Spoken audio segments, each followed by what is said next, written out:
Hi. So, in my story, I am in 1988 right now, and this is the time when Gorbachev was in power and the borders were opened once again to the Jewish people to leave and to go to the few countries that were accepting the Jews at the time. Um, for some strange reason, my parents asked me what they should do. I don't know. I think they were older at this time, and it was not their first time trying to leave. They did try in 1979. They applied, and right after they applied, the borders closed, and they remained inside the country with all their paperworks submitted to leave. And this put them in jeopardy because the people, I don't know, uh, on top, I guess you could say that, were aware that my parents were trying to leave the country. And my dad, who was a professional musician and who he played in the opera house in Kiev, and so he was denied any kind of um, trips with the with the orchestra that he was part of. So if they would go to even socialist countries like Czechoslovakia or East Germany, Bulgaria, uh, theaters traveled and they would perform. This was normal. But my dad was always denied because it was on his record that he tried to leave in 1979. So it affected um, some of his freedom and some of the benefits that he could have gotten at his job quite a lot. And so this was all of a sudden a second time when the country opened its borders for the Jews only to leave. And so, as we thought about what we should do, my parents were older at that time. For some reason, I was all gung ho about let's go, um, and they decided to go. And so we were allowed to bring one suitcase per person, and I believe they exchanged 100 American dollars per person, and this was all we could take with us. So we took our suitcase per person, our $100 per person, and our dog, and we bought a ticket. And it was a process. You didn't just leave into the blue. There was a process step by step. And so we first went to Vienna, and from Vienna we were taken to Italy. And that was a place where the Jewish community was checking each person's um, background to verify that we really were Jewish because um, we didn't have any money. So the entire support of all the payments, we had to rent apartment while we stayed in Italy. Um, and for the first, I believe, I don't know, if 6 months to 1 year, once we would arrive to our country of destination, the Jewish community supported those who came out of Soviet Union. And so it was a time of waiting and um, a really good time because once we found the apartment, we really didn't have to worry about anything. We could just relax and kind of do whatever we wanted with our life, whatever we could afford, which was not much, but still it was all an adventure for us. And also this time where we didn't have to really worry about getting a job. Um, it was a time for us to explore, and it was a time to explore spiritually.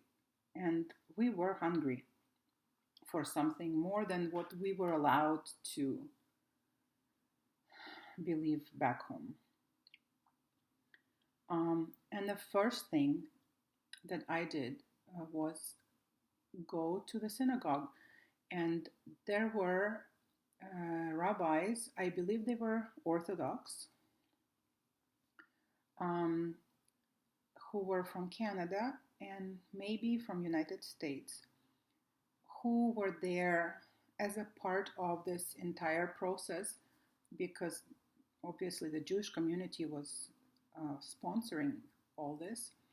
So they were there, and they had classes about the Bible. They had Bible studies, Torah studies. They also conducted all the holidays that were happening at the time. And I believe that their main goal was to educate the Soviet Jews and to explain to them what it was that was being Jewish, really, because I would say that majority of us um, had very little idea about Judaism, for sure. Nobody that I knew kept Shabbat. Nobody that I knew kept kosher. And back home, it just, you survived. Like, you didn't choose if you're gonna eat pork or not, because uh, you were lucky to get anything, especially in those years. It depended which years. Some years were better. I think as I was growing up, I didn't understand a lot, which years were more hungry for the country and which years were not. But I remember that sometimes my lunch back home was a sandwich that had jam. I remember blackcurrant jam inside, and this was my lunch. That and an apple maybe. And now thinking back, I'm thinking, that's funny. I think that was the hungry time. Anyhow, so I did go. I did go to the synagogue very openly, and it was very enlightening. It was very interesting. It was um, new, and it did satisfy some of that hunger that I had to learn about God. And I remember there was especially one rabbi who held the studies, like Torah studies, and he was very well spoken, and it was very interesting, extremely interesting for me to hear all the stories, and he made them come alive. And so my parents, I believe, came to some of the events, and I came quite regularly to all of the events, and it was spring and summer. So I remember Purim, and then there was Passover, and I, for some reason, don't remember. There may have been, for sure, there was a service for Yom Kippur, but I just don't remember. Sorry, I apologize. I'm getting mixed up with my holidays, but in any case, I remember Purim very clearly. This was a long time ago. And so at the same time, there was what was called an American club in our little town where we stayed. And there were Americans there who I later understood they were missionaries. But they were mostly teaching English classes, helping the immigrants if somebody needed to go to the hospital, had any kind of other need, they were there. And they also had Bible studies, and they had a book table. And they were Christians. And so I went to both. It was not problem for me, I did not feel any conflict inside. Maybe because internally I did not have any prejudice toward either of them. And I know that for some of my Jewish viewers, this might feel foreign, not to have a certain amount of mistrust and negativity toward anything that has to do with Christianity. And I am not sure why I did not have this mistrust. Um, I am well aware of the atrocities that were done to the Jewish people in the name of Christianity.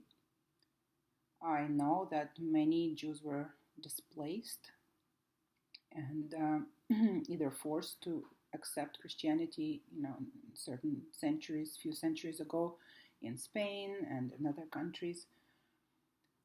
And of course, I'm very well aware of the Holocaust and of the Jewish pogroms that took place right at my doorstep. And in fact, I have family members that were killed in Babi Yar, which was at the beginning of Second World War, when the Germans came in.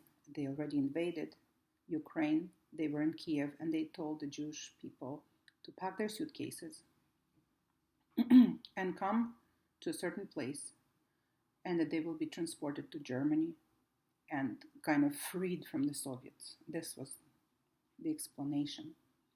And one of my grandmother's aunts went, and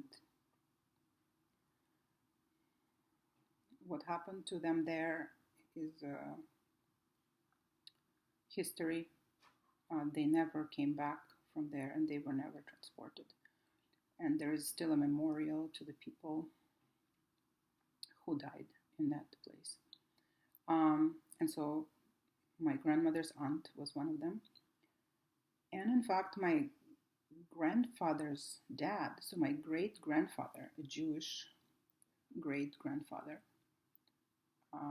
was killed in a pogrom in Ukraine. And so this is part of my heritage as well. I cannot say that I have escaped, my family has escaped, and that I have some kind of blinders on my eyes. And yet, when I picked up the New Testament and when I opened the Gospels there in Italy, there was nothing in that book to justify anything of that history that took place. It is very obvious, if you read the New Testament, that it is not an anti-Semitic book. It is not a book that promotes violence of any sort. It is very much on the contrary. And even though there were some strong words that Jesus spoke to the religious leaders of that time, reading the Torah, this was not any different than the words spoken by Prophet Isaiah, Prophet Jeremiah, all the others that have spoken about the Jewish people and to them, and have chastised them or have told them that they are doing something wrong and called them to repentance. And so there was no really any difference. It was, I cannot say that Jesus' words are any stronger than any of the other prophetic books of the Torah. Um, and so for a while, I was going to both the synagogue and the Christian missionary Bible studies in Italy. And just to explain the choice that I have made in the end, and it did become very easy in the end to choose. And I will explain the reasons. When I went to the synagogue and I went to their Bible studies, I will never say that there was anything wrong with them. They were beautiful, and you could really feel that the rabbis loved this God that they were teaching us about. But there were two, or rather three, things that kind of stopped me from pursuing it any further. First was that as much information that I was given in the synagogue about the Torah, about the Bible, there was never any talk about any kind of personal experience of God. And I was looking for a personal experience. I was looking for information, but I wanted more. Second, there was very little, at least in my experience, almost no connection between the religious Jews who were there and all of us immigrants. And so you came, you heard the rabbi talk, but on very few occasions you experienced any of these gentlemen coming and talking to you, finding out where you're at, trying to connect with you, trying to love you in some way that was tangible. I am sure that it was a sacrifice for them. They left their homes in the United States and Canada. They were living in Italy with their families. And so they were doing kind of missionary work. And yet there was a distance. And sometimes it didn't feel like it mattered a whole lot. What we actually did was that information that they were presenting to us. There was a call to join. There was also, there were groups of young people coming from Israel, recruiting other young people like us to go to Israel and telling us, that it's great there, that the country is wonderful, that it's safe, that it, many different things they told us. And again, it was kind of recruitment, but not really connecting on a human level. And the last part was what I saw was happening in the Jewish community, because I was, for the first time in my life, immersed in a really large Jewish community as we celebrated Jewish holidays and as we attended these places. And something that was very strange for me was the very tangible lack of interest in spiritual things among the Jewish people who I was surrounded with, and very little reverence for anything that had to do with Torah, God, I guess. I will not forget, it was a long time ago, but I still remember it was Purim, and we were all seated in a big banquet hall, and the rabbi was reading the book of Esther and asking everyone to be quiet and to listen to the book of Esther. And I believe there would be a dinner at the end, some sort of meal. And there was absolutely no compliance with his request for, for people to listen quietly as he read through the story. Almost nobody around me listened, and it was a lot of people in that room, hundreds. And at my personal table where I was, every single person discussed where they bought a certain item of clothing, what their children were sick with, what their grandchildren were doing in school, where they were going, in which country, because there was few choices, and so on and so forth. Nobody listened. And I was trying to listen, and I don't know if there was maybe 2 people in the room, 3 people in the room of that size who was trying to hear something, but it was a constant noise. And I questioned what was going on.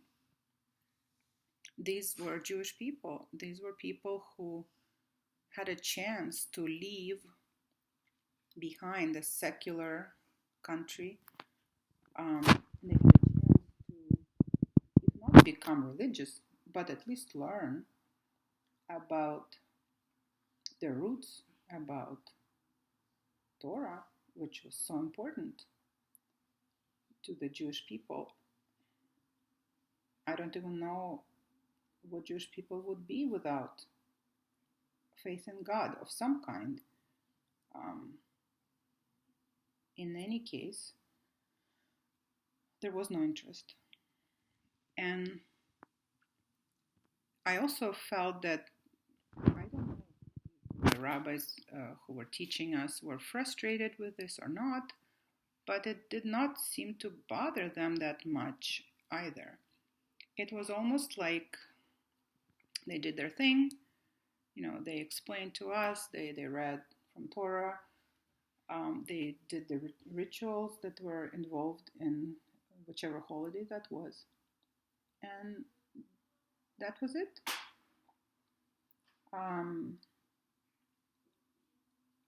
And this was not enough for me.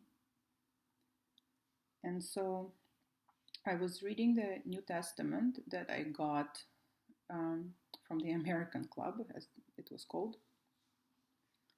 And I remember getting convicted of sin. I remember reading the Sermon on the Mountain and feeling like somebody, whoever this person was who spoke these words, knew humanity and me better than anyone else ever. All my thoughts, all my motivations of my heart, everything was exposed by the teaching that I read in the New Testament.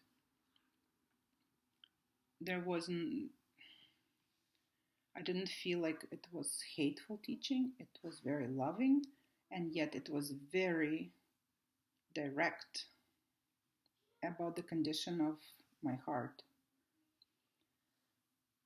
At the same time, I picked up a book by Josh McDowell called More Than a Carpenter. And the book is the personal story of the author, who started out as an atheist, who wanted to prove that Jesus is not a historic person, that Christianity is not historically accurate religion or movement, that you cannot really trust the Bible as a historic document. And so this was his goal. to prove all these things. And as he began studying and digging, the result was that he actually became a Christian. And he saw that the Bible is reliable historically, that there are proofs, archaeological and historic proofs, that it's a reliable document, historically reliable document. And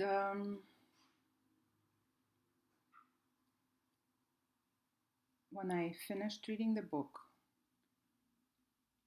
I felt that I have arrived.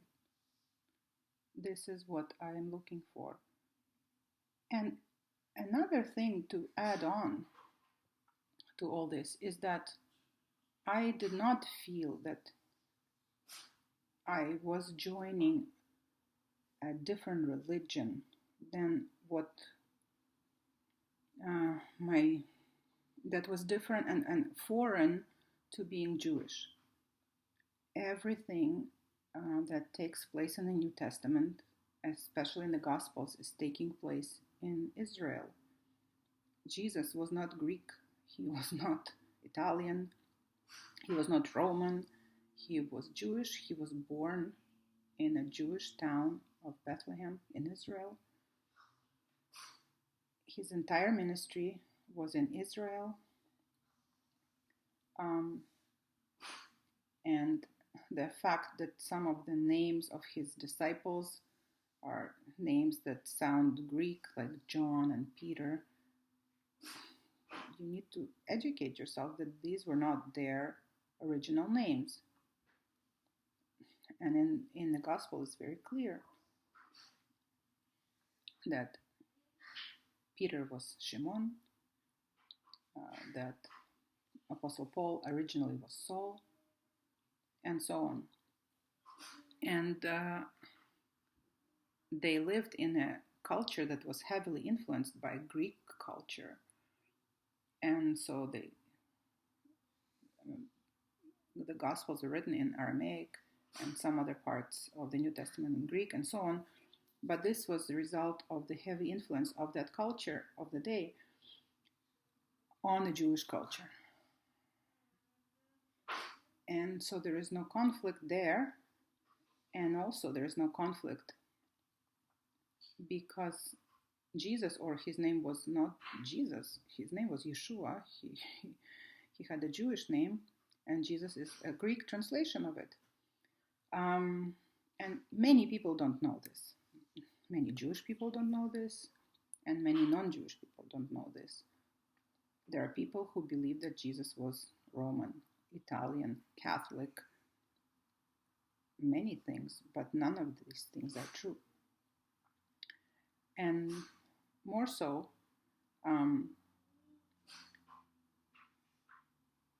Jewish people are waiting for Messiah. It's a Jewish concept, and there are many, many prophecies in the Old Testament that speak of who this Messiah will be, where he will be born, what he will do, who he will be. And I believe that if you are honest in studying these,